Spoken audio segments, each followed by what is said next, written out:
আসসালামু আলাইকুম। সংবাদে আপনাদের সবাইকে স্বাগত জানাচ্ছি। আমি ফিরোজ তোহা। শুরুতেই সংবাদ শিরোনাম। বাংলাদেশের সর্বশেষ গুরুত্বপূর্ণ আপডেট সংবাদে আপনাকে স্বাগত। শুরুতেই সংবাদ শিরোনাম, পরে বিস্তারিত।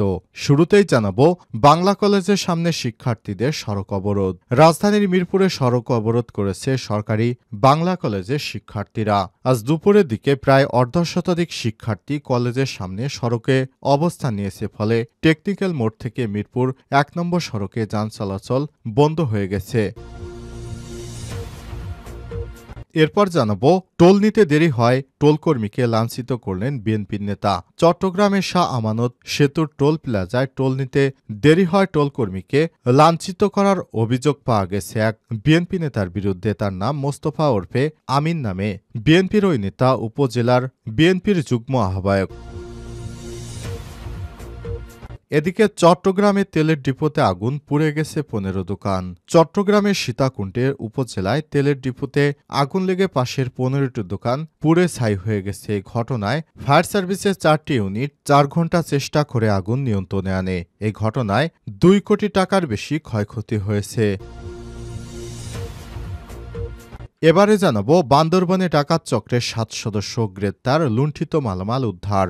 বান্দরবনে ডাকাত চক্রের মূল হোতাসহ ৭ সদস্যকে গ্রেপ্তার করেছে পুলিশের সময় তাদের কাছ থেকে ৪টি মোটরসাইকেল, ৫টি মোবাইল ফোন ও ডাকাতিকালে ব্যবহৃত একটি পোর্টেবল স্টিক উদ্ধার করা হয়েছে। আজ বান্দরবন পুলিশ সুপারের কার্যালয় হলরুমে এক সংবাদ সম্মেলনে বিষয়টি নিশ্চিত করেছেন পুলিশ সুপার মোহাম্মদ শহীদুল্লাহ কাউসার।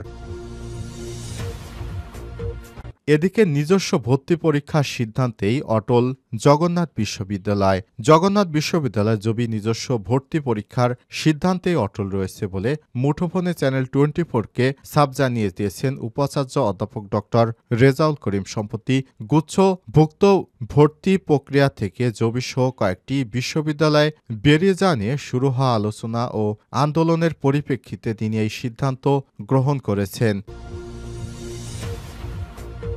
এবং সর্বশেষ জানাবো, দিল্লি থেকে বাংলাদেশ এবং রোহিঙ্গা মুক্ত করা হবে বললেন অমিত শাহ। ভারতের রাজধানী দিল্লি থেকে তথাকথিত বাংলাদেশি ও রোহিঙ্গা মুক্ত করার ঘোষণা দিয়েছে বিজেপি নেতা এবং দেশটির স্বরাষ্ট্রমন্ত্রী অমিত শাহ। আজ দিল্লি বিধানসভা নির্বাচনের প্রচারণায় অংশ নিয়ে এক জনসভায় ভাষণ দেওয়ার সময় ঘোষণা দেন অমিত শাহ। ভারতীয় সংবাদ মাধ্যম বলছেন, অমিত শাহ এদিন দিল্লিতে ক্ষমতাসীন দল আম আদমি পার্টিকে এএপপিকে অবৈধ আই পার্টি বলে উল্লেখ করেছেন। তিনি বলেছেন, গত ১০ বছরে আম আদমি পার্টি হাজার হাজার কোটি টাকার দুর্নীতি করেছে। তার দাবি, দিল্লিতে এএপি সরকারের প্রতি কার্যক্রমে ব্যাপক দুর্নীতি হয়েছে। প্রিয় দর্শক, এতক্ষণ শুনছিলেন সংবাদ শিরোনাম, এবারে বিস্তারিত। তবে তার আগে বন্ধুরা, অনুরোধ থাকবে সংবাদটিতে একটি লাইক দিন। এই চ্যানেলে আপনি নতুন হয়ে থাকলে আমাদের সংবাদটি দেখতে দেখতে চ্যানেলটি সাবস্ক্রাইব করে রাখুন, যাতে করে বন্ধুরা আমাদের পরবর্তী লেটেস্ট আপডেট সংবাদগুলো সবার আগে আপনার কাছে পৌঁছে যায়। কমেন্ট করে আপনার মূল্যবান মতামত জানিয়ে দিন আপনি বিশ্বের কোন দেশ থেকে বা বাংলাদেশের কোন স্থান থেকে আমাদের সংবাদটি দেখছেন এবং শুনছেন। এবারে বিস্তারিত। বাংলা কলেজের সামনে শিক্ষার্থীদের সড়ক অবরোধ। রাজধানীর মিরপুরে সড়ক অবরোধ করেছে সরকারি বাংলা কলেজের শিক্ষার্থীরা। সোমবার ২৭শে জানুয়ারি দুপুরের দিকে প্রায় অর্ধশতাধিক শিক্ষার্থী কলেজের সামনে সড়কে অবস্থান নিয়েছে, ফলে টেকনিক্যাল মোড় থেকে মিরপুর ১ নম্বরে সড়কে যান চলাচল বন্ধ রয়ে গেছে। এদিকে ঢাকা বিশ্ববিদ্যালয় উপাচার্য শিক্ষা অধ্যাপক ডক্টর মামুন আহমেদের পদত্যাগসহ ৬ দফা দাবিতে ৪ ঘণ্টার আলটিমেটাম দিয়েছে ৭ কলেজের শিক্ষার্থীরা। সোমবার দুপুর ১২টার পর সরকারি ৭ কলেজের শিক্ষার্থীদের পক্ষ থেকে করা এক সংবাদ সম্মেলনে আলটিমেটাম দেওয়া হয়। অন্যদিকে ঢাবি অধিভুক্ত ৭ কলেজের অধ্যক্ষদের সঙ্গে বৈঠকে বসেছে ঢাকা বিশ্ববিদ্যালয়ের উপাচার্য ডক্টর নিয়াজ আহমেদ খান। সোমবার দুপুর ১২টার দিকে ওই বৈঠক শুরু হয়। শিক্ষার্থীদের দাবিগুলো হলো: ১. ঢাকা কলেজ সহ ৭ কলেজের শিক্ষার্থীদের সঙ্গে ঢাকা বিশ্ববিদ্যালয়ের শিক্ষার্থীদের সংঘাতের দায় নিয়ে ঢাকা বিশ্ববিদ্যালয় প্রশাসনকে ক্ষমা প্রার্থনা ঘোষণা করতে হবে এবং উপাচার্য মামুন আহমেদকে পদত্যাগ করতে হবে। ২. ঢাকা কলেজে শিক্ষার্থী রাকিবকে হত্যার উদ্দেশ্যে হামলাসহ ঢাকা কলেজ শিক্ষার্থীদের উপর নিউমার্কেট থানা পুলিশের ন্যাক্কারজনক হামলার ঘটনায় ওসি সহ জড়িত পুলিশ কর্মকর্তাদের প্রত্যাহার করে তদন্ত সাপেক্ষে বিভাগীয় ব্যবস্থা গ্রহণ করতে হবে। ৩. ঢাবি শিক্ষার্থী কর্তৃক ইডেন কলেজ ও বদরুন্নিসা কলেজ সহ ৭ কলেজের নারী শিক্ষার্থীদের সম্পর্কে কুরুচিপূর্ণ মন্তব্য এবং অশালীন অঙ্গভঙ্গির সঙ্গে জড়িতদের বিচারের আওতায় আনতে হবে। ৪. ঢাবির সঙ্গে ৭ কলেজের একাডেমিক এবং প্রশাসনিক সম্পর্কে চূড়ান্ত অবসান ঘটিয়ে ২৪ ঘণ্টার মধ্যে শিক্ষার্থীদের দাবি অনুযায়ী স্বতন্ত্র বিশ্ববিদ্যালয়ের রূপরেখা প্রণয়ন করতে হবে। ৫. উদ্ভূত পরিস্থিতির সমাধানের জন্য প্রধান উপদেষ্টা, শিক্ষা উপদেষ্টা নাহিদ ইসলাম, ইউসিসি সদস্য এবং ঢাবির ভিসির সমন্বয়ে ৭ কলেজ শিক্ষার্থীদের প্রতিনিধি টিমের সঙ্গে তাৎক্ষণিক মিটিংয়ের মাধ্যমে এই ঘটনার সমাধান করতে হবে। ৬. বিশ্ববিদ্যালয় সংশ্লিষ্ট এলাকার সিটি কর্পোরেশনের রাস্তা জনসাধারণের জন্য উন্মুক্ত করে দিতে হবে।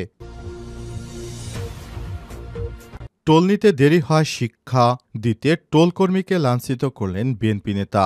চট্টগ্রামের শাহ আমানত সেতুর টোল প্লাজায় টোল নিতে দেরি হয় টোলকর্মীকে কম্পিউটার অপারেটরকে লাঞ্ছিত করার অভিযোগ উঠেছে নাজমুল মোস্তফা ওরফে আমিন নামের এক বিএনপি নেতার বিরুদ্ধে।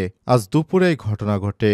আজ একটি সিসিটিভির ভিডিও ফুটেজ হোয়াটসঅ্যাপে ছড়িয়ে পড়ার পর বিষয়টি জানাজানি হয়েছে। নাজমুল মোস্তফা লোহাগাড়া উপজেলা বিএনপির আহ্বায়ক। এছাড়াও তিনি জেলা বিএনপির সাবেক দপ্তর সম্পাদক। ও সিসিটিভি ফুটেজ থেকে দেখা যায় নাজমুল মোস্তফা টোলকর্মীর টি শার্টের কলার ধরে টেনে ধরে এবং কম্পিউটারের মনিটরে আঘাত করে। প্রত্যক্ষদর্শী সূত্র থেকে জানা যায় শুক্রবার দুপুরে চট্টগ্রাম সিটি কর্পোরেশনের মেয়র সাদাত হোসেন সহ বিএনপির নেতাকর্মীরা গাড়িবহর নিয়ে সাতকানিয়া উপজেলায় যাচ্ছিলেন।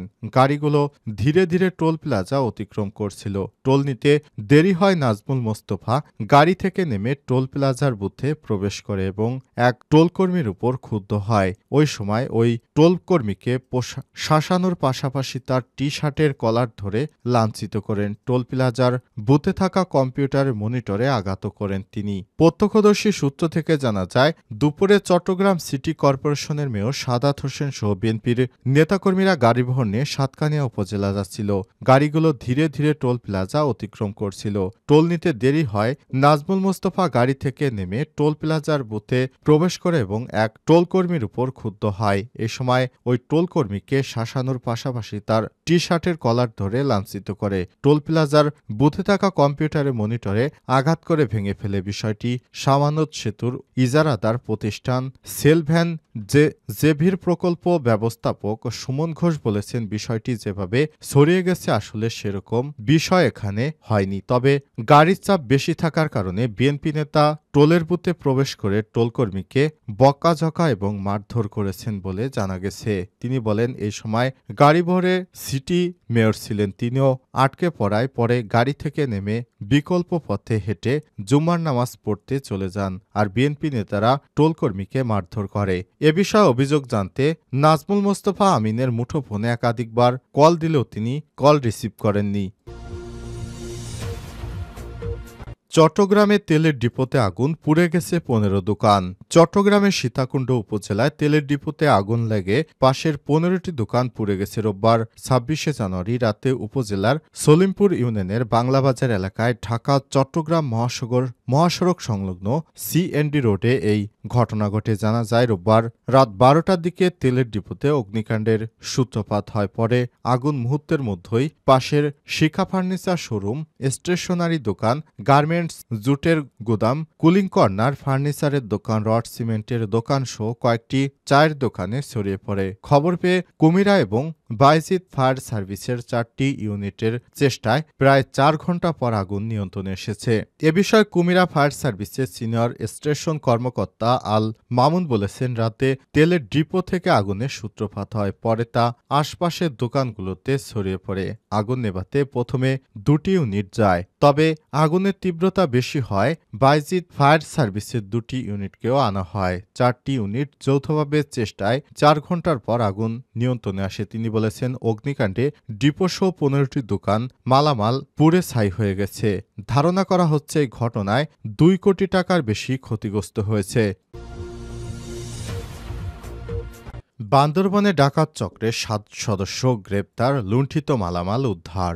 বান্দরবনে ডাকাত চক্রের মূল হোতাসহ ৭ সদস্যকে গ্রেপ্তার করেছে পুলিশের সময় তাদের কাছ থেকে ৪টি মোটরসাইকেল, ৫টি মোবাইল ফোন ও ডাকাতিকালে ব্যবহৃত একটি পোর্টেবল স্টিক উদ্ধার করা হয়েছে। রোববার ২৬শে জানুয়ারি বান্দরবন পুলিশ সুপারের কার্যালয় হলরুমে এক সংবাদ সম্মেলনে বিষয়টি নিশ্চিত করেছে police super Shahidullah Kawsar. Police জানায়, গত ৪ জানুয়ারি ইপসা এনজিও কর্মী জাহেদ হাসান এবং তার ব্যবহৃত মোটরসাইকেল দিয়ে কর্মস্থলে যাওয়ার সময় একটি ডাকাত দল পথ অবরোধ করে নগদ টাকা ও মোবাইল ফোন সহ মোটরসাইকেল ছিনিয়ে নিয়ে যায়। পরবর্তী জাহেদ হাসান বাদী হয়ে লামা থানায় একটি মামলা দায়ের করে। সে মামলার প্রেক্ষিতে ডাকাত দলের সদস্যদের ধরতে অভিযানে নামে পুলিশ। চকরিয়া, লোহাগাড়া সহ আশপাশের এলাকায় অভিযান চালিয়ে ডাকাত দলের মূল হোতাসহ ৪ সদস্যকে গ্রেপ্তার করে নিয়ে গেছে পুলিশ সদস্যরা। এ সময় তাদের কাছ থেকে ৪টি মোটরসাইকেল, ৫টি মোবাইল ফোন,